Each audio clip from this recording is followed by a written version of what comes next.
avec votre permission et surtout la permission de la famille Amiash qui nous accueille avec grande générosité ce soir pour qu'on puisse avoir la chance d'étudier un peu ce qu'on faisait avant quand les gens se réunissaient autour des tables et autour du manger. Il est écrit Gdola legima shemekarevet et halevavot. Quand on boit ensemble, on mange ensemble, ça rapproche le cœur. Et le but du peuple d'Israël, c'est le cœur. Nous sommes le peuple de cœur, nous sommes le peuple de Shema Israël, nous sommes le peuple de Ahava, le peuple d'amour. Et ce peuple-là, qu'Akadosh Baruch Hu a choisi de tous les peuples de l'humanité, c'est un peuple qui doit être capable, par la conscience et l'étude, de rayonner sur le monde entier. Et quand nous, on rentre dans les consciences bonnes, dans les consciences vraies, on va en parler comment on y arrive, on commence à rayonner, il y a vraiment des rayons de lumière magnifiques qui arrivent et qui atteignent tout doucement beaucoup de gens sur le monde entier. On a la chance, Baruch Hashem, que la chaîne Sidrei Chaim, elle est vue dans tous les pays du monde, 198 pays du monde. On a des gens qui suivent Sidrei Chaim. Et je pense que c'est une chose très importante de comprendre que le message que j'ai reçu de mon Rav, de mon maître, mon Richaim Zichrono Livracha, c'est un message qui est valable pour l'humanité. Sauf que, comme on sait que les rayons de soleil, c'est eux qui sont responsables d'énormément d'évolutions sur la Terre et de réactions chimiques, biochimiques, etc. La même chose, la sagesse doit rayonner sur les gens pour qu'il y ait une réaction. Et c'est ce qu'on dit tous les vendredis soirs, Sof Maaseh B'Machshava Trila. Ça veut dire qu'avant qu'on fasse une certaine action, on doit utiliser les forces de la pensée. Sauf que Baruch Hashem Akadosh Baruch Hu a créé l'être humain tout doucement, tout à petit, et on ne peut pas demander à un enfant de 4 ans d'avoir la conscience de quelqu'un de 90 ans. C'est pour ça que dans la Torah, on a ce qui dit le Zohar Kadosh, le Pirkei Avot, qui est un extrait de la Mishnah, et là-bas, ils disent à chaque année quel est le rôle d'une personne. Ça veut dire qu'on a un déroulement, on a une évolution de l'être humain, et la question est, si j'évolue dans ma conscience, pourquoi mon corps va en arrière? Le corps s'affaiblit, la conscience se renforce. Et l'inverse, quand le corps est plein de force, la conscience n'est pas tellement grande. Et cette question, c'est une question qui est, on la retrouve au Hashem dans une science qui s'appelle la science de l'âme, ou plutôt la structure de l'âme. Et je pense, j'espère, Bezrat Hashem, peut-être avec votre aide, on a un grand livre comme ça, qu'on a écrit beaucoup d'années, d'après le Ari Akadosh, et là-bas, il y a une définition très juste de l'être humain, de la conscience de l'être humain. Le Ari Akadosh, qui découle, sa sagesse découle du Zohar Kadosh, et beaucoup d'autres livres, et un des livres, c'est Sefer Yetzira. Dans ces livres-là, nous avons, les gens disent, c'est de la Kabbalah. C'est pas de la Kabbalah du tout. C'est de la conscience et de la science de l'être humain. On veut comprendre la structure. Pourquoi, quand quelqu'un me donne un compliment, je redresse? Pourquoi quand quelqu'un commence à me parler des choses que je ne veux pas tellement entendre, je fais ça avec mon corps? Pourquoi quand je vois quelqu'un que j'ai pas vu hier, je fais « Ah, qu'est-ce qu'il y a? Où ils sont partis tes mains? Laisse-les à côté. » Non.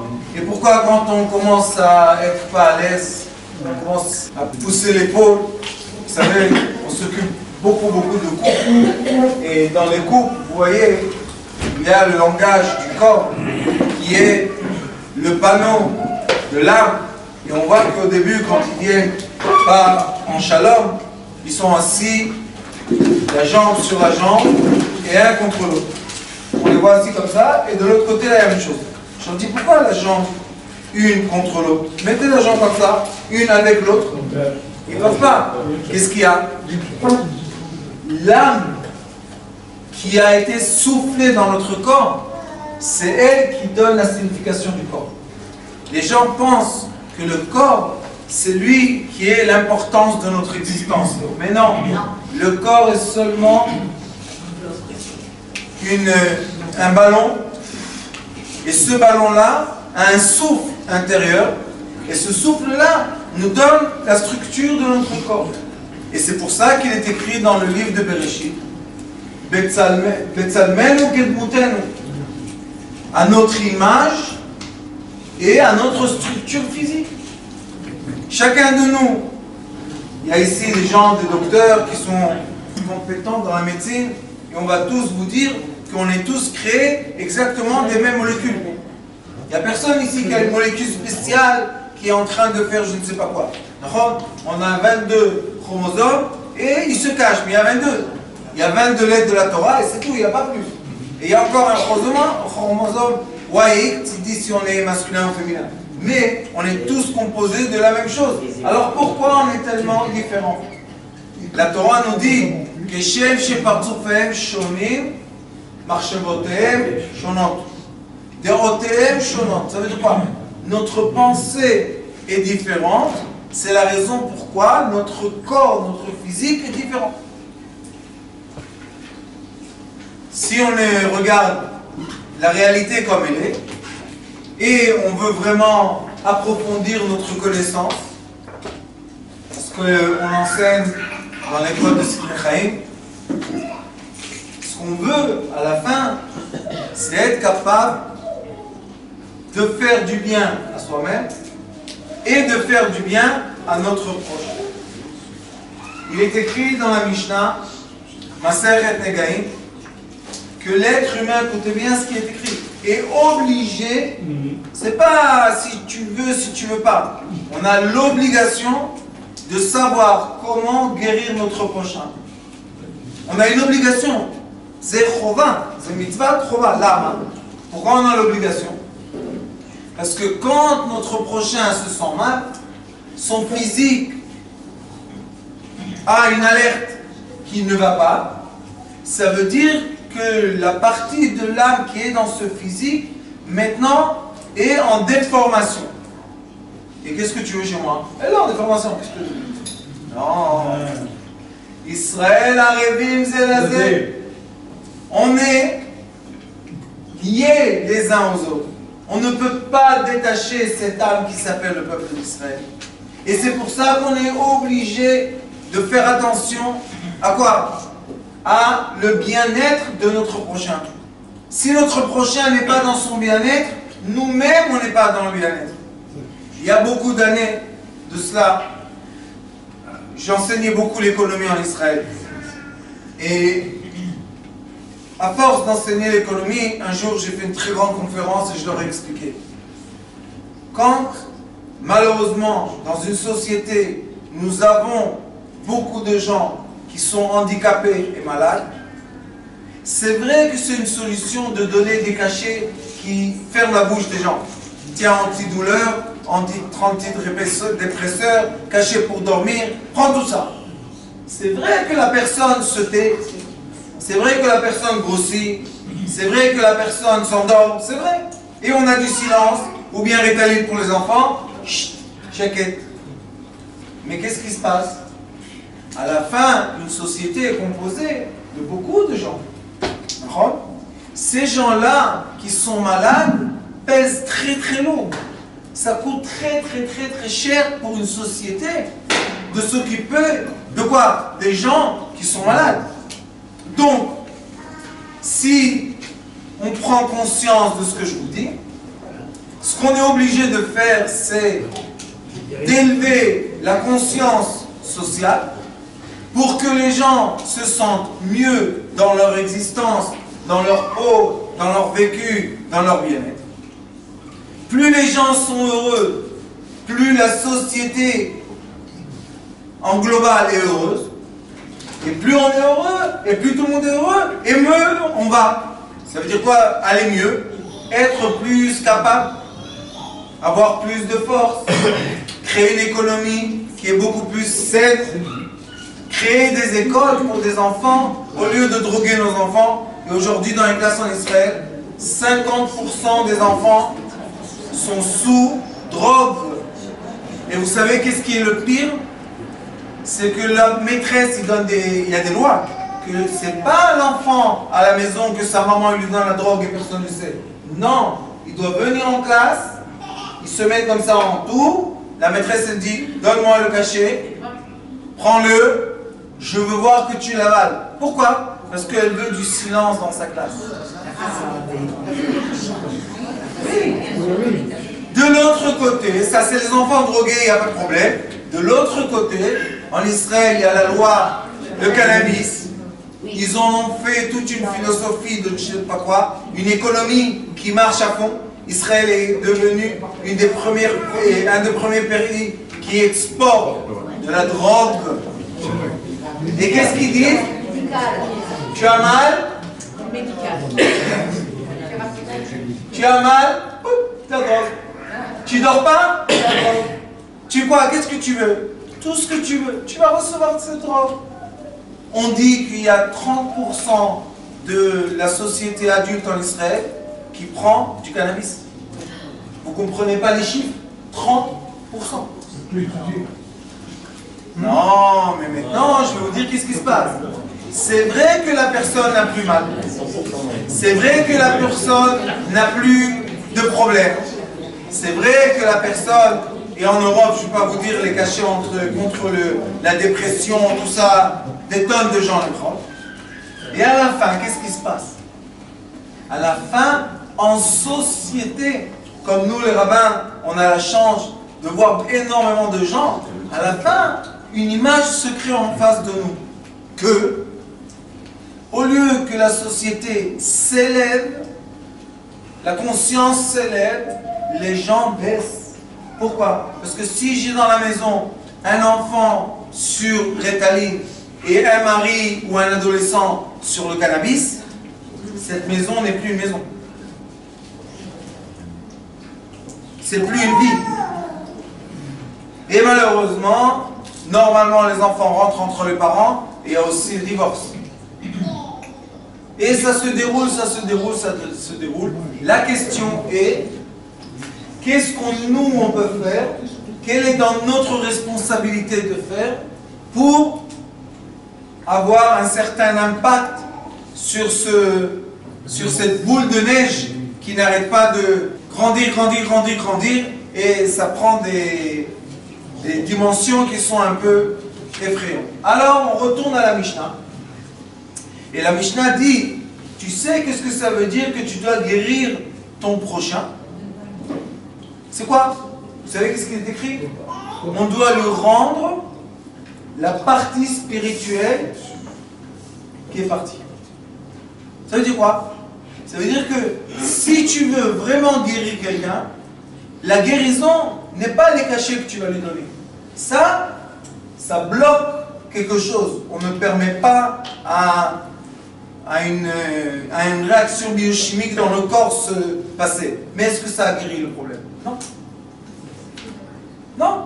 C'est vrai que je vais consommer toute ma vie des cachets, mais est-ce que j'ai guéri la personne? Non.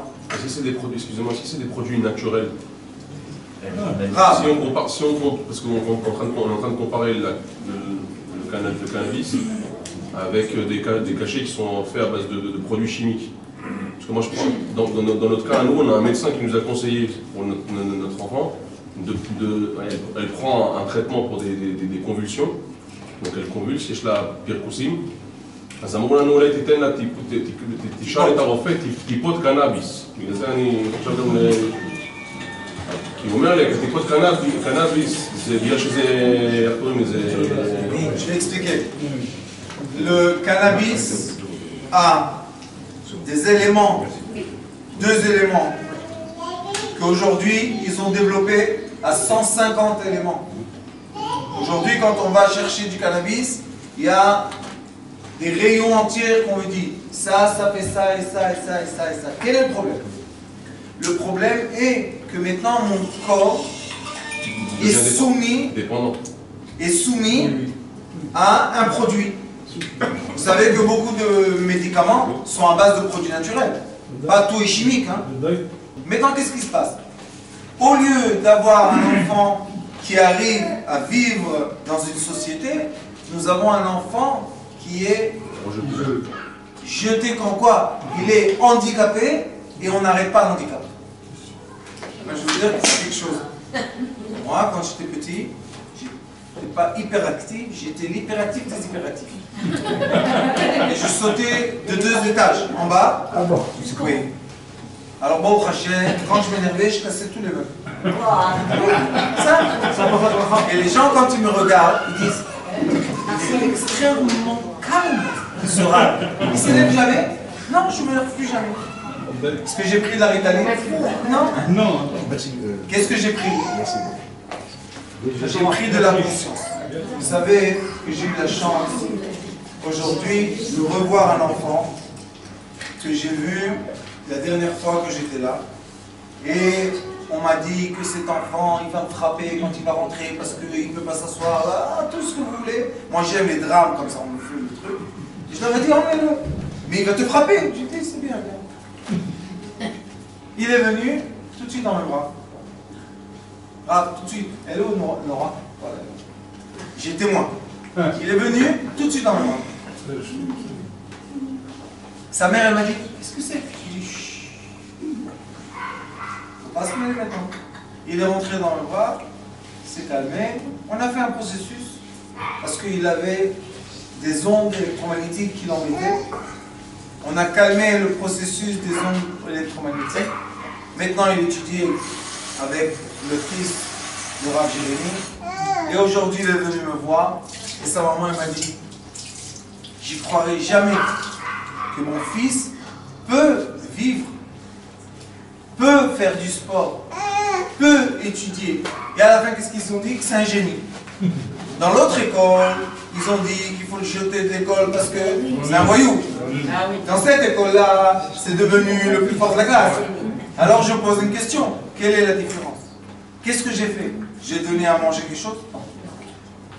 Je l'ai attaché les mains? Non. Les pieds? Non plus. Qu'est-ce que j'ai fait? On a étudié pendant des années.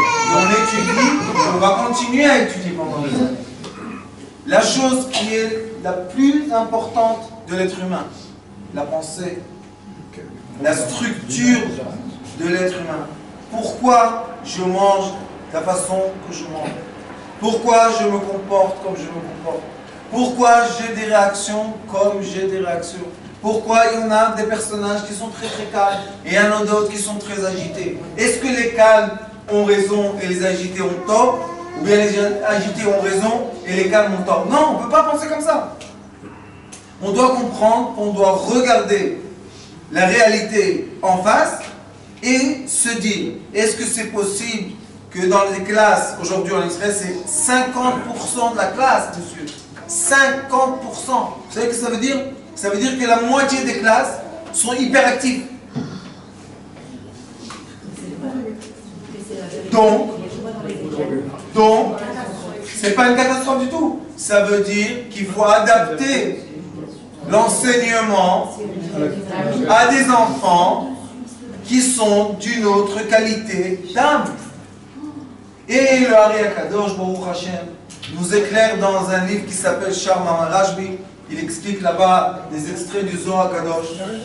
Et le Hari Akadosh relève un grand secret qui s'appelle l'origine de l'âme. Il dit, de l'âme, il dit qu'il y a des gens qui viennent de l'âme qui s'appelle Yosef, et il y a des gens qui viennent de l'âme qui s'appelle Binyamin, son frère. Veut dire qu'il y a des personnes qui sont tout le temps influencées par des pensées qui ne sont pas les pensées d'autres, et il y en a qui sont influencés d'une autre façon des pensées, comme monsieur sait bien, on a l'hémisphère droite et l'hémisphère gauche. Ça, on ne peut plus le dire non, non, non, non, non, non. Aujourd'hui, c'est un fait. Mais la médecine, Baruch Hashem, tout doucement, rêve. Découvre ce qui est écrit dans le Zohar HaKadosh. Nous avons aussi le cerveau du milieu. On met ici les tefilines et là. Pourquoi pas là? Et là? Et là? Vous savez pourquoi? Parce que le message est étudier l'équilibre. Ceux qui sont agités doivent savoir comment se maîtriser, se calmer. Et ceux qui sont trop calmes ont besoin de stimulants dans leur vie, un peu de vacances, un peu de belles choses. Donc, ceux qui savent créer les étincelles ont besoin de processus. Ceux qui sont dans le processus ont besoin des fois d'étincelles, parce que sinon c'est trop ennuyant. Alors c'est pour ça que le Zohar HaKadosh appelle ça le cerveau droit Yud, le cerveau gauche Vav. Et le cerveau du milieu, le Nun Sophite, le Tré. Pourquoi? Parce qu'il commence de la fontaine et il finit dans la fin de la colonne vertébrale. Et là, nous avons le ganglion 7, fin de colonne vertébrale, qui ramène tout le savoir du corps au cerveau. Ça s'appelle le Nun final. Si on prend, Baruch Hashem, toutes les lettres hébraïques, ils sont composés de Yud, d'étincelles et de traits. Très simple. Le Aleph, c'est un Yud, un trait, un Yud. Le Bet, c'est 2 traits. Le Gimel, c'est un trait avec un petit Yud. Dalet, 2 traits un sur l'autre. Le He, c'est 3 traits. Vav, tous. Ça veut dire que le langage qu'on va tous utiliser pendant notre vie est la moyenne entre des étincelles de lumière et des processus. Si on comprend ça, et Baruch Hashem, j'ai eu la chance d'enseigner l'invention au Technion, à l'Université de Tel Aviv, beaucoup d'endroits, il y a 15 ans de ça, et je leur disais toujours, vous avez une équipe d'élèves qui vont étudier maintenant ingénieurs en mécanisme. Je leur ai dit, dans cette équipe d'élèves, est-ce qu'ils sont tous les mêmes? Ils ont dit non. Je leur ai dit, mais vous savez qu'est-ce qu'ils font tous? Pour avoir le diplôme, ils vont à la librairie, ils achètent un projet, ça s'appelle acheter le projet. Ils achètent un cahier, ils étudient, et ils vont devant la personne qui leur fait l'examen, et ils connaissent ce cahier par cœur. Est-ce qu'ils ont fait quelque chose? Rien du tout. Alors je leur ai dit au Technion, je leur ai dit, c'est un peu bizarre, non? Que vous dites que vous enseignez l'ingénieur, et à la fin ils achètent les projets. C'est pas tellement sympa. Ils m'ont dit, alors qu'est-ce qu'on fait? Je leur ai dit Google. À l'époque, si vous voulez un avion, il y a dans Google un moteur que vous dites où vous voulez aller, combien de personnes, combien d'argent, et il vous crée un avion. Il sait lui-même faire quoi? Engineering? Algorithme. Oui, mais il sait lui-même faire le plan d'un avion. Alors j'ai posé une question là-bas au Dican, le grand. Je lui ai dit, est-ce que tu prends cet avion? Il m'a dit non. Je dis pourquoi? Vous savez pourquoi il ne veut pas prendre l'avion de Google? Parce qu'il m'a dit, j'ai un problème avec Google. Je lui ai dit, quel est ton problème avec Google? Il m'a dit, Google n'est pas un être humain. Je lui ai dit alors? Il me dit, l'être humain, quand il va créer une machine, il a le cœur de quoi? D'avoir peur que quelque chose se passe demain. Il a peur pour son prochain. Donc qu'est-ce qu'il va faire? Il va augmenter, il va multiplier tous les algorithmes pour avoir quoi? Une sécurité de plus. Vous savez, les voitures qu'on prend, on ne doit pas prendre des voitures comme ça. On peut prendre 25% de la matière, on peut jeter. Alors pourquoi on a tout ce confort, tout ça? Parce qu'on dit, s'il y a un accident, comment est l'accident, avec quoi l'accident? C'est pour ça qu'il y a dû faire autour que la personne soit protégée. Google. C'est quoi protéger une personne? Il ne sait pas. J'avais un collègue à moi qui a travaillé avec BMW. Et il m'a raconté qu'en Allemagne, à la fin qu'ils finissent les voitures, vous savez qu'est-ce qu'ils font? Il y a une personne qui regarde les voitures. Et qu'est-ce qu'elle dit? Elle a le shape, elle a la forme de BMW. Et celle qui n'a pas la forme, à la casse. Qu'est-ce qu'ils disent? L'œil de l'être humain a une sensibilité que la machine n'a pas. Quelle est cette sensibilité? C'est la question. Le Ari Akadosh dit, ça s'appelle le Yud. C'est quoi Yud? Yud Chochma Keduma. L'être humain a des savoirs qui découlent de sphères très élevées, et ces savoirs-là qu'il reçoit, c'est eux qui vont atteindre son cerveau, qui va influencer le système nerveux et qui va nous emmener à la fin à l'action dans laquelle on va vivre. Ça veut dire que si on veut par exemple une qualité de vie, moi je dis aux gens, si vous voulez maigrir vraiment, ne faites aucun régime. Le régime, c'est un des plus grands mensonges des années du monde moderne. Une personne, elle étudie la nutrition, elle comprend qu'est-ce que fait ça quand ça rentre dans notre corps. Je ne sais pas. Elle comprend qu'est-ce que fait un trop d'harissa. Elle comprend qu'est-ce que fait une amande. Et quand elle comprend, elle a la force de faire elle-même le choix, mais qui vient d'où? Sauf ma'aseh, b'machshava tchila. Tu veux faire une action qui est bien pour toi, utilise ton esprit avant l'action. Et ça, il est écrit, alors là, on aide à Bolma. Comment le monde tient? Parce qu'on se retient. C'est pour ça que le monde tient. Ça veut dire quoi se retenir? Se retenir, ça veut dire que nous avons la pensée qui nous dirige et qui nous dit, au lieu de maintenant, on veut jeter les bouteilles parce qu'ils encombrent la table, qu'est-ce qu'on va faire? Monsieur, pourquoi je ne fais pas ça? Ou bien on la casse par terre, qu'est-ce qu'il y a? Non. On laisse comme ça, et on sait qu'à la fin, on va ramasser la nappe, elle va rentrer dans la poubelle, qu'est-ce qu'il y a? Pourquoi on ne jette pas tout comme ça, on s'énerve? Avant, je sais qu'il y a des gens ici qui ont connu des nerveux qui, rentrent, jetaient la table avec le manger. Et vous savez pourquoi? Parce qu'un peu de sel manquait dans la salade. Bravo, non, alors c'est pour ça que tu jettes tout. Et après, qu'est-ce qu'il faisait le monsieur? Il allait demander pardon. Pourquoi tu jettes? Pourquoi tu t'énerves si à la fin tu vas demander pardon? Pour réussir à comprendre tous ces comportements, il faut étudier une science qui est, à mon avis, la plus importante qu'il y a, qui s'appelle la structure de l'âme. Et dans la structure de l'âme, le Ari Akadosh nous explique quand est-ce qu'on a une âme du solide. L'âme du solide veut dire que dans le corps, nous avons des forces, des atomes qui font quoi? Qui lient les atomes et qui les tient. Sinon, il n'y aurait pas de molécules, tous les atomes se seraient séparés. Mais non, ils se mettent ensemble, hop, ils se tiennent. Donc il y a un savoir qui va créer ce lien et qui va mémoriser le lien. Après ça, on évolue.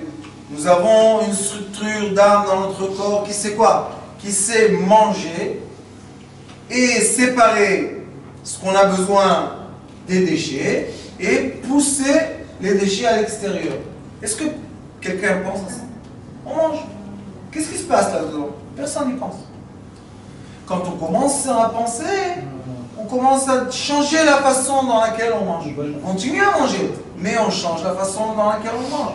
Après ça, il dit le Ari Kadosh, ça ce sont deux âmes qui sont naturelles. On peut suivre, on peut étudier, c'est quelque chose qu'on peut prévoir. Après ça, nous avons les âmes qui ne sont pas naturelles.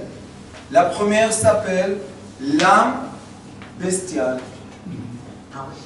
L'âme bestiale, l'âme animale, qu'on a tous, personne ne peut échapper.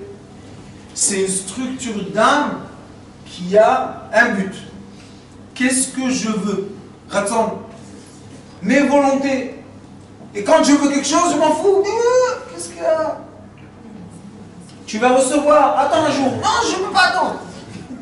Et après, on lui emmène. Attends 2 jours. Ouais, on lui donne la montre qu'il voulait tellement. Rien ne se passe. Je lui dis, pourquoi tu n'as pas attendu un jour? Non, je ne peux pas, je ne peux pas. Qu'est-ce qu'il a le peuple? Il est vraiment soumis à une force de structure d'âme que le Ari Kadosh explique de façon magnifique, qui est quoi? L'envie bestiale et la moralité. Parce qu'il sait d'un côté qu'on doit se conduire comme on se conduit, et je suis sûr qu'il y a des personnes ici qui maintenant veulent parler, répondre au téléphone, mais se lever, mais tout le monde est assis comme il faut. Pourquoi? Parce que notre politesse, nos midotes, notre caractère maintenant est contradictoire à quoi? À l'envie du corps. On va tous passer par là. Et malheureusement, la majorité des gens vont être coincés là. Pourquoi? Parce qu'ils n'arrivent pas à mettre en équilibre leur volonté. Et la volonté découle d'un côté d'un désir et de l'autre côté d'une moralité. C'est pour ça que dans les enseignements des enfants, la chose la plus importante, c'est la moralité. Il faut leur enseigner, c'est écrit dans Shulchan Aruch, il faut faire attention de ne pas voler, il faut faire attention de ne pas mentir, il faut faire attention de ne pas faire du mal à son prochain. Pourquoi? Parce que c'est le moment qu'on dresse, Chinour. On dresse qui? On dresse l'âme animale. Et c'est naturel. Sauf que cette âme animale, elle n'est pas naturelle. On ne peut pas prédire le comportement d'une personne. Si par exemple maintenant vous allez entendre une partie a bougé la tête, une partie n'a rien fait. Et au-delà de cette âme bestiale, on a l'âme de l'être qui parle. La différence, une des différences entre les êtres humains et les animaux, c'est la communication verbale. Les animaux communiquent par de l'odeur, par la vue, par beaucoup de choses. Mais la parole, vraiment, ils n'ont pas. Même les perroquets qui parlent, ils ne parlent pas. Juste ils copient des sons, c'est tout. Si on va les mettre dans la forêt, ils vont faire le son des autres animaux. On les met dans une maison et ils commencent à copier le son. Ils ne savent pas parler, ils ne savent pas qu'est-ce que ça veut dire. Mais l'être humain a la force de la parole. Et la parole, c'est quoi? Écoutez bien ce que je vous dis. C'est l'air. L'air qui sort de mon corps physique, qui se déforme dans ma bouche et qui va faire sortir des mots. Vous savez quelle est l'origine de ces mots-là? L'air et la lumière que je reçois des cieux. Je suis seulement un émetteur. Je reçois des messages et je les transmets à l'autre. C'est tout ce qui est l'être humain. Maintenant, quand je comprends ça, je dois faire très attention à ma parole. Et vous savez pourquoi? Parce que quand ma parole est négative, malheureusement, ça veut dire qu'il y a des entités négatives qui influencent mon être. Quand ma parole est polie, est propre, parle de bonnes choses, bénit les gens, c'est un signe que maintenant, je suis quoi? Influencé par de bonnes énergies. Des fois, les gens me disent, ah, dis-moi, je suis un tzaddik. Je dis, qu'est-ce que je suis? Je suis rien du tout, moi. Non, dis-moi la vérité. Je dis, comment je peux te dire si tu es un tzaddik, pas un tzaddik? Mais j'ai dit une chose. Qu'est-ce que tu fais avec ta bouche? Tu bénis ton prochain? Ou... Là, la plupart des gens... Pourquoi tu te tais? Parce que nous avons un signe dans nos mains, ou plutôt dans nos oreilles, qu'on peut entendre exactement qui on est et d'où on découle. Encore une chose que l'Ariam Kadosh nous enseigne, qui est très importante parce que c'est la même structure, il nous dit comme ça. La nuit, quand on va dormir, si on rêve un rêve qui n'est pas agréable, cela veut dire que pendant la journée, on était influencé d'énergies qui ne sont pas tellement... Ces énergies-là, quand mon âme, la partie de mon âme sort de mon corps, elle va aller d'où elle vient. Elle n'a pas le choix, la pauvre. Elle est emprisonnée par des énergies négatives. Et c'est pour ça que beaucoup de gens dorment la nuit 10 heures, se réveillent le matin fatigués et énervés. Tu dis, qu'est-ce qu'il a celui-là? Il a dormi 10 heures. Et il y a d'autres personnes, que ça s'appelle le sommeil des présidents, ils dorment 5 minutes, ils ont de l'énergie, la batterie qui s'est rechargée. Quelle est la différence entre ces personnes-là? La différence n'est pas le corps. Le corps est seulement une machine qui nous montre où on est connecté. La différence, c'est la connexion. Est-ce que je suis connecté vers la lumière? Ça, c'est ce qu'on nous enseigne, la lumière. Si je suis connecté dans la lumière, donc maintenant, je vais avoir une connexion de paix. Si j'ai une connexion de paix, maintenant mes paroles vont être des paroles de quoi? De bénédiction, de bonnes choses, de positiver les gens autour de nous, leur donner un bon esprit. Et ça, ce que je vous dis, ça nous ramène à la thérapie lumière. Qui veut dire qu'on a le choix, par la bouche, de connecter la personne à la partie spirituelle qu'elle a perdue. Regardez les gens qui se sentent très très mal à l'hôpital. La halakha nous dit que quand une personne se sent mal à l'hôpital, on n'a pas le droit de venir le voir si on est inquiet. Pourquoi? Parce qu'il va voir sur notre visage qu'on est inquiet. Comme lui, il est allongé, il va multiplier par 100 notre petite inquiétude et son état d'esprit peut tuer.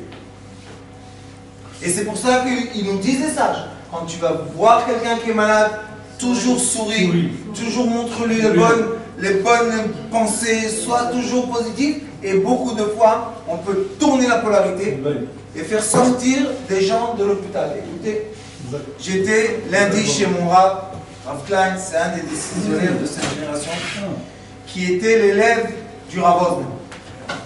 Et il m'a raconté que le Rav Wosner lui a raconté qu'il était avec Maharam Shapira. Vous savez c'est qui? C'est lui qui a fait le Daf Hayomi à l'Oubli. Et un jour, il lui a dit, viens avec moi, on va voir un malade. Ils vont ensemble. Ils rentrent. Et le malade dit au Rav, ça y est, je suis désespéré de ma vie, je ne peux plus rien faire, je suis inutile, personne n'a besoin de moi, personne m'aime autour. Et il a fait tout le noir, le noir, le noir. Le Rav, il lui a dit, dis-moi, tu peux sourire? Il a dit, bien sûr que je peux sourire. Il a dit, alors écoute, tout ton rôle sur terre aujourd'hui, c'est de sourire. C'est tout ce que tu dois faire. Le Rav Wosner est revenu en Eretz Israël, la guerre s'est passée. Un jour, un de ses élèves du Rav Wosner lui dit qu'à l'hôpital, il y a quelqu'un qui lui a demandé une question avant Dieu. Il lui a dit, est-ce que je dois bénir chez Asali Kor Torki, qui m'a fait tous mes besoins? Il a dit, pourquoi tu penses ça? Il a dit, parce que je suis dans le lit, je ne peux rien faire, je suis inutile, personne ne m'aide, personne ne vient me voir. Ma mort est mieux que ma vie. Le Rav Wosner lui a dit, je viens le visiter. Vous savez que c'est un sadique. Donc, ils sont partis visiter le malade. Le Rav Wosner, qu'est-ce qu'il lui a dit? Il a dit, dis-moi, tu peux sourire? Il dit, bien sûr que je peux sourire. Il lui dit, sache que si tu souris, tu peux guérir quelqu'un. Il dit, comment? Il lui a dit, il dit, Tov loven shinaim. C'est mieux de sourire et montrer des dents blanches que dire des choses à une personne. Il lui dit, alors tu sais que tu es très utile. Utile de quoi? Parce que maintenant, si tu as la force de sourire, chaque personne qui va venir s'occuper de toi, les infirmières, les docteurs, tous, souris-le. Et tout ton rôle sur terre, c'est de sourire. Écoutez, ce monsieur, le Rav, il m'a raconté, mais Klirichon, ce monsieur, les docteurs ont dit que c'est la fin, il est en train de mourir, c'est fini. 4 jours après, il est parti à la maison. 4 jours. Alors il est venu voir le Rav Osner, lui dire merci beaucoup et tout. Le Rav Osner lui a dit, qu'est-ce qui s'est passé? Tu étais en train de mourir? Il a dit non, je suis utile, je souris. Comment il a guéri? Il a guéri avec la pense. C'est pourquoi, Rav? Parce que quand on sourit comme ça, on déclenche la hypophyse, glande hypophyse, qui découle dans notre corps ou dopamine ou androgène. Et plus j'en ai, plus j'ai les connexions, parce que ça fait circuler les connexions électrochimiques dans mon cerveau, et je suis plus vivant. Donc, oui, je dois sourire. Mais est-ce que le Rav Osner lui a expliqué toute la biochimie qu'il y a derrière? Non, il lui a juste dit, écoute, change de conscience. Au lieu de toute la journée être comme ça, triste, et dire je suis inutile et personne n'a besoin de moi, au contraire, si tu es capable juste de faire un sourire, tout le monde a besoin de toi et tu peux guérir. Et ça, je vous dis que Baruch Hashem, ça marche tous les jours. On a la force de guérir notre prochain. Sauf qu'on a besoin d'avoir le savoir qui va passer entre nous et lui. Si je souris à quelqu'un parce que je me moque de lui, et après il dit, quoi, tu t'es moqué de moi? Tu dis, non, non, non, j'ai juste souri. Comment il sait ce qu'il s'est moqué de moi? Parce que le message passe. Et des fois on sourit à quelqu'un et dit, oh, quel bonheur de voir ton sourire. D'où il sait? Peut-être que je suis en train de pleurer dans mon cœur. Parce qu'on a un savoir qui passe. Quel est ce savoir? C'est l'air qui passe, les vibrations qui passent entre nous et notre prochain, qui sont captées dans le cerveau, le cœur et le foie. Et là-bas, il y a des réactions de ces vibrations. Ces réactions-là nous donnent énormément d'informations qui sont très importantes. On ne peut pas vivre sans ces informations-là. Sauf que la qualité de vie est la possibilité de la personne de déchiffrer les informations.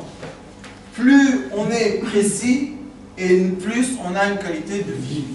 J'étais à l'hôpital il n'y a pas longtemps, 10 jours. Quand je suis rentré aux urgences, le docteur il a dit à ma femme, celui-là sa pathologie, tout de suite. Top. J'ai dit d'accord. On m'a mis l'habit, je suis rentré, allongé dans un lit. Qu'est-ce qui se passe? Urgence. Qu'est-ce qu'il y a? Oh, prise de sang. Ils lui ont dit à ma femme, on ne comprend pas comment il vit. Comment il vit? Qu'est-ce qu'il y a? Sa pathologie doit être mort. Comment il vit? Je leur ai dit, vous êtes sûr de vous? Oui. Je leur ai dit, mais c'est très, très bien. Vous allez être sûr de ça. Moi, je vais être sûr de quelque chose d'autre. Non, non, non, on veut vérifier. 10 jours. Des tests, des tests, des tests. Pour voir comment il vit. Sa pathologie ne laisse pas vivre. Combien de gens, écoutez bien ce que je vous dis, sont dans des mines qui explosent. Des mines, vous savez, des mines de charbon. La mine explose. Il reste 2-3 mois en vie, sans manger, sans boire. Comment ils font? Comment ils font? Qu'est-ce qui leur donne l'énergie de vie? Et un reste en vie et l'autre à côté de lui meurt. Quelle est la différence? La conscience. Un est sûr qu'on l'attend. Il est attaché à quelqu'un qui vraiment l'aime et l'attend. Et un autre se dit, qui a besoin de moi? Pas fumeur. Et quand on est à l'armée, on sait très très bien que des fois, la mitraillette, pas de ce côté, mais de l'autre côté, et c'est pas agréable. Et il y a des gens qui reçoivent une balle dans leur corps, elle rentre, elle sort, elle bouge, on l'enlève, à la fin, on l'enlève. Et il y en a, ils entendent la balle siffler. Et bien, qu'est-ce qu'il y a? Je vais vous raconter une histoire du Maïmonide pour comprendre. Une fois, le Maïmonide, vous savez, c'était le docteur du roi, pas d'Espagne, mais de l'Égypte. Il y a beaucoup d'erreurs sur le Maïmonide. Il était le docteur du roi de l'Égypte. Et il avait là-bas un curé. Et le curé ne pouvait pas supporter le Maïmonide. Il ne pouvait pas supporter. Et chaque fois, il cherchait comment faire pour qu'on le tue. Mais le roi l'aimait beaucoup, parce que le Maïmonide a aidé beaucoup le roi dans beaucoup de choses. Si ça vous intéresse, il y a des livres qui ne sont pas connus du Rambam, que maintenant sont en train d'être bien publiés comme il faut. Et là-bas, il y a des choses très intéressantes. Et un jour, le curé, il a réussi à convaincre le roi que lui, c'est un docteur plus fort que le Rambam. Comment on va tester ça? Chacun va créer un poison et on va voir si son poison tue l'autre. Le roi, vous savez, avant, c'était quoi la distraction? Comme maintenant, on emmène un clown. Le clown, il parle. Vous savez, il a même des papillotes, des trucs. Un chapeau il y a 200 ans. Et tout le monde est content. On rentre. Avant, qu'est-ce qu'il faisait? Il y avait le roi. Et il avait tous ses conseillants, tous ces gens, l'armée, etc. Et on emmenait en face de lui quelqu'un, vous savez, de la rue. On lui dit, allez, bats-toi avec le lion. Et le roi, il aimait voir comment le lion déchirait la personne, à manger, tout ça. Comme aujourd'hui, vous dites, les gens regardent des films d'horreur. Pourquoi ils regardent ça? Ça marche. Les gens voient des films complètement fous. Pourquoi ils le regardent? Et pourquoi les gens produisent des films comme ça? Parce qu'il y a des gens qui veulent regarder. Donc on n'a aucun changement. Qu'est-ce qu'il a fait le roi? Il n'avait pas de choix, le roi. Il aimait le Maïmonide, mais avec une question comme ça, qu'est-ce qu'on peut faire? Il a dit, ok, il a appelé le Maïmonide, il lui a dit, Rav, je m'excuse, vraiment j'ai pitié de toi, mais je suis obligé. Il a dit ça devant tout le monde, je ne pouvais pas dire non. Maïmonide a dit, il n'y a pas de problème. Rambam, 1 mois. 1 mois. Qu'est-ce qu'il a fait, le curé? Pendant 1 mois, il cherchait dans tous les livres comment créer le poison qui va tuer. Donc sa conscience était de quoi? Mort. Le Maïmonide, vous savez qu'est-ce qu'il a fait, Rambam? Il a pris ses élèves, il leur a dit, écoutez, on sait très bien que lui va chercher le poison. Nous, on va chercher l'antipoison. Pendant 1 mois, ils ont fait des essais, tout ce que vous voulez. À la fin, ils avaient l'antipoison. Et ils savaient très bien qu'il allait dire que c'est lui le premier qui va donner à boire. Il a bu, il a dit à ses élèves, quand je tombe par terre, tout de suite vous ouvrez la bouche et vous me donnez l'antidote. Et vraiment, ça s'est passé comme ça. Le curé est venu, il a donné à boire. Le Maïmonide, il a eu un fait, il est tombé par terre, il a commencé à avoir, vous savez, il bavait comme ça avec des bulles. Ça veut dire que par au Hachem, sont venus les élèves, tac, tac, tac, tac, tac, ils ont mis du produit. Quelques minutes, l'être mort, il s'est levé. Maintenant, il a dit comme ça. Vous savez, c'était un acteur. Comment? Il a dit, mon cher roi, qui est tout puissant, emmenez s'il vous plaît un condamné à mort pour que je teste mon poison. Tout le monde s'est tué. Le roi, il a dit, emmenez-le condamné à mort. Il est venu un monsieur. Maïmonide lui a dit, écoute, moi je vais te donner boire quelque chose. Ça va te prendre fraction de seconde, tu vas mourir. Au lieu de le regarder, ils vont te jeter dans les lions et dans les trucs, ils vont te déchirer le corps, tu veux mourir comme ça. Qu'est-ce qu'il a dit? Il a dit, si, tu peux me faire ça. Oui, pas de problème. Maïmonide, tout le monde est prêt? Oui, le spectacle. Il a pris, il lui a donné à boire. Il est mort. Le curé a vu ça, il a dit, non, on va remettre le concours, on va encore 1 mois. Ni 1 mois, ni rien du tout. Approche-toi. Le roi lui a dit, où tu viens, où les soldats ils t'amènent. Les soldats l'ont pris, ils l'ont allongé sur un fauteuil. Ouvre la bouche, je veux pas. Hop. Il lui a mis le liquide.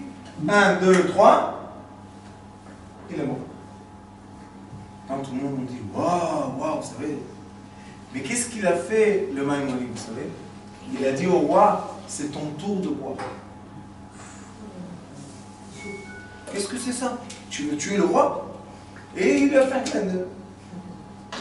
T'inquiète, qu'est-ce qu'il y a? Approche-toi du roi.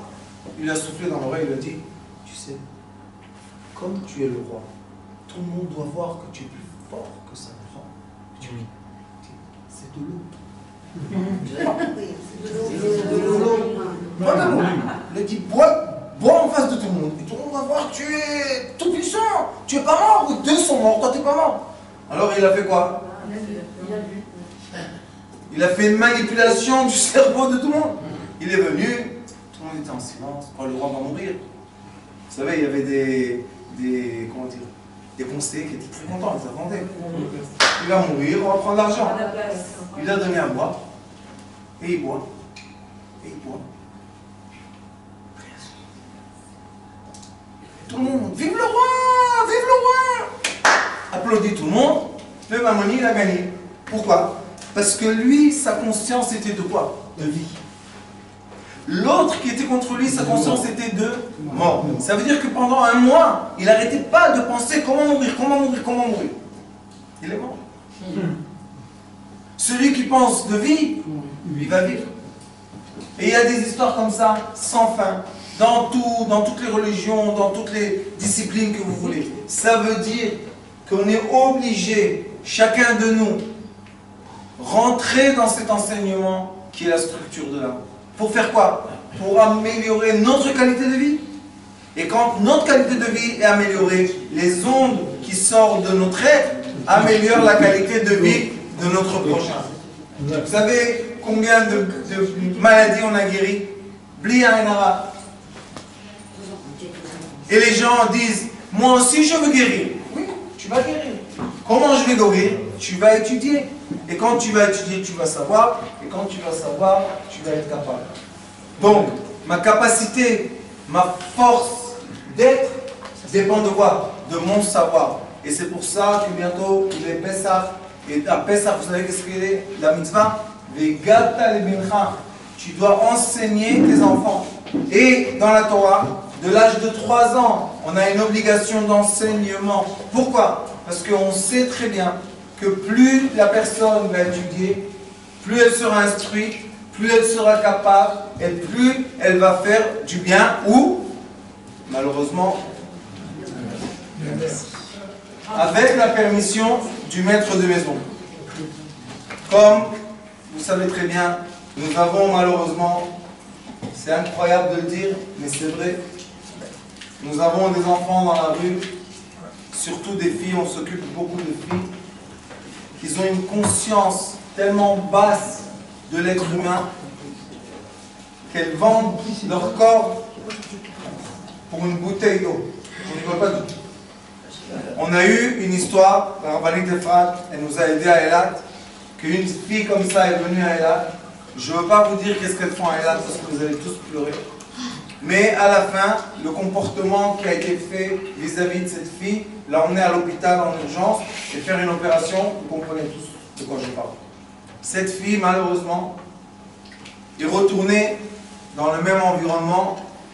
On essaie maintenant de la rattraper, mais, sachez que comme on est tous une âme, l'aide que vous donnez d'ici, et dans ce pourri, l'aide que vous donnez ici arrive là-bas. La preuve est qu'on fait tous les jeudis, ça fait déjà plus qu'une demi-année, on donne à manger et à boire aux enfants. En hiver, on a donné beaucoup d'habits parce que c'est affreux de voir des enfants habillés par... Ils mettent, vous savez, les sachets de supermarché. Ils mettent comme ça. Ils ont froid. Froid, quand je vous dis froid, bleu. Bleu. J'ai eu la chance de partir de ville en ville pour enseigner et surtout pour élever la conscience. Quand une personne donne avec de l'amour, même un petit don, ça fait un grand effet. Alors, si j'ai le droit, le maître de maison me permet de vous demander si vous acceptez de participer à cette action qui s'appelle Avatrina, l'amour gratuit. Et ça fait déjà une demi-année. Au début, quand on allait là-bas donner, ils avaient peur, ils se cachaient, de la violence. Imaginez pas. Aujourd'hui, on arrive avec la voiture, ils nous connaissent, ils arrivent comme des chats qui ont du lait. Ils arrivent tous. Ce qui nous prenait 4 heures de distribution, ça nous prend aujourd'hui 1 heure. Pourquoi? Parce qu'ils sont prêts à recevoir. La dernière fois qu'ils étaient là-bas, mes enfants, ils m'ont dit, papa, on a réussi. Qu'est-ce qu'on a réussi, mes enfants? Ils m'ont dit, tu sais, il n'y a plus de violence. Il n'y a plus de violence. Pourquoi? Parce qu'ils savent que tous les jeudis soirs, comme ils montrent, ils vont recevoir à manger, à boire et à habiller sans rien demander en échange. Rien du tout. Et ça s'appelle Ahavat Chinam. Vous savez quelle force? Vous imaginez pas ce qu'on fait avec ça. Et Baruch Hashem, on a déjà eu 3 couples qui se sont mariés, Baruch Hashem. On en a d'autres qui ont été étudiés. Vous savez que moi, je dis qu'en Israël, la valeur d'un être humain, c'est intellectuel. Vous savez, si tu as un doctorat, tu vaux quelque chose. La même personne sans doctorat vaut rien du tout. Donc, je les pousse à étudier. L'académie, et bon, on a la chance qu'il y a l'université ouverte, qui est une université qui permet à tout le monde d'étudier. Et il y a 1 mois, mon gendre qui distribue, un monsieur est venu, il a enlacé comme ça, fort. Top. On les aime. Il a dit, tu sais, je suis venu te chercher toi. Qu'est-ce qu'il y a? Il lui a dit, tu m'as sauvé la vie. Qu'est-ce que il a dit, tu sais, il y a quelques mois, j'étais tellement désespéré de moi que j'ai dit à Kadosh Baruch Hu, si aujourd'hui tu ne me donnes pas un signe d'amour, je me tue. Il dit, après 2 minutes, vous êtes venu avec le sandwich et tu m'as dit, prends. Tu ne m'as pas dit, achète. Tu m'as dit, prends. Alors j'ai dit à Kadosh Baruch Hu, c'est-tu vrai? C'est réel ce que je vois? Et tu m'as dit, prends de la boisson aussi. Et il lui a dit, je peux te recevoir 4. Pourquoi? Parce que vous voulez pour Shabbat aussi. Tu dis, tiens, c'est gratuit. Vous savez qu'est-ce qui s'est passé? On a bousculé la polarité négative en positif. Et qu'est-ce qu'il a fait? Il a pris conscience de lui, il est parti étudier, et maintenant il étudie. Ingénieur en programmation, je ne sais pas. Donc on voit qu'avec un petit geste d'amour, mais avec une grande intention derrière, de réussite pour ces enfants-là, on peut vraiment changer des choses et bousculer la polarité. La dernière fois qu'on était à Eilat, Baruch Hashem, vous étiez très généreux. Moi aussi, je dois être généreux un peu. Alors, Bezrat Hashem, on a le chapeau magique. Qui est plus généreux, les hommes ou les femmes? On va commencer par les femmes. Remplis. Et les hommes, Bakasha, avec de la bière. Bravo. Aidez-nous à vous aider, à nous aider à être, Baruch Hashem, un peuple d'amour et de joie. Baruch Adonai l'Olam. Amen.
אומר לי, בבית שלי יש מלאכים, לא רוצה לצאת מהבית.